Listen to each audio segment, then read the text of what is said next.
Martin Hughes. I'm Chief Executive of Lily and Faithful Homes. My job is to run the charity on a day-to-day basis with my colleagues and to make sure that we achieve our 5-year strategic plan. We provide a safe and stable home for life. So when a resident comes to live with us, we're a charity. We're not in it for the money. We're in care for the right reasons, which is not for profit.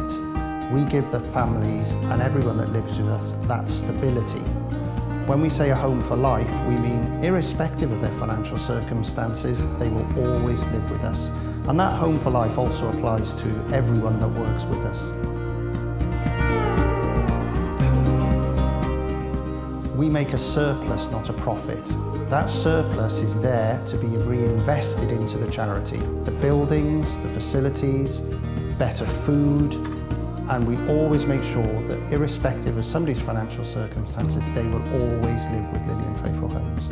None of the staff know what anyone pays to live here because it's really important we keep that private. So there is never a compromise. Everyone is treated in the same way.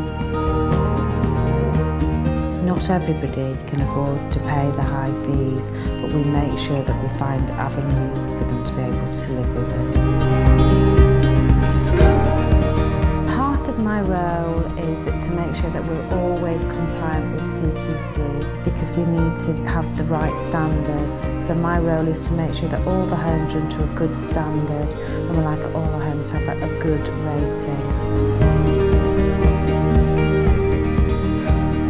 We want to look after them in a holistic way. Everything we do is about them. We understand what they like, what they don't like, what routines they like, so we try to tailor everyone's care to them personally. Well, we have a board of 11 trustees. They're all experts in their own field, so they give us a very broad spectrum of advice and guidance. The trustees are a group of people who are given the duty of looking after the ethical, moral and financial responsibilities of an organisation. We try to execute that through the principles that Lily and Faithful laid down in 1946. We have a wide range of skills between us. We contribute to a board meeting 5 times a year. We plan financially, we plan structurally for the buildings, we plan changes, we look at new property if required. So we're always here and anybody can talk to any of us at any time or contact us at any time. Our trustees want to give something back to society, and by having them as unpaid volunteers, they don't have a financial interest in the charity, so they're able to think objectively and always act in the best interests as our founder would have wished.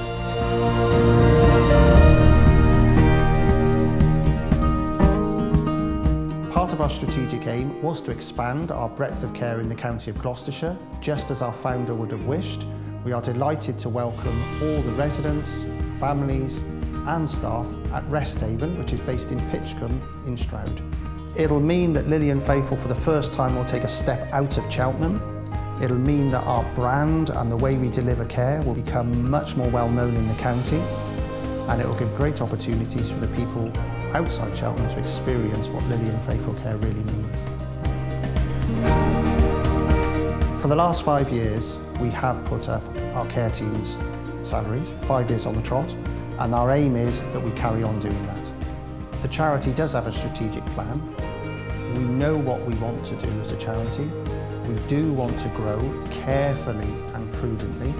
We want to continually invest. There are challenges, but actually Lily and Faithful is a very strong and stable place to live and work.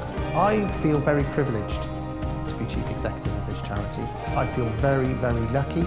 What motivates me every day is the incredible people I work with. I feel very, very lucky to work with the teams that I do. I know how difficult it is to work in care. I know how challenging that can be. We could not achieve what we have achieved as a charity without our amazing and dedicated staff. And I would like to thank each and every one of them.